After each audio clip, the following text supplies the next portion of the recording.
And as thousands rally for social justice, economic and political change in black communities for Juneteenth, leaders in law enforcement are listening. CBS 13's Rachel Wolf met with black police chiefs to get their take on what happens next. A celebration of the emancipation more than 150 years ago. Juneteenth is being recognized nationwide, including in Cesar Chavez Park.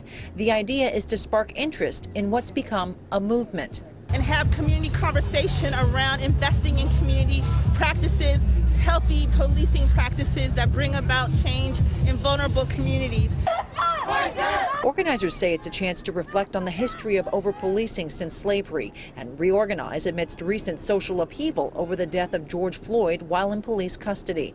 Law enforcement says it's a clarion call to action. And requires us as law enforcement to acknowledge it not just as a singular event, but as the latest example of a historical pattern of misuse of justice and larger issues of inequity in our country. 16 African-American police chiefs addressed these issues at the state capitol, including Sacramento Police Chief Daniel Hahn. We are standing before you today are proof that we have come a long way since 1865. And the unrest in our country is proof that we have a long way to go.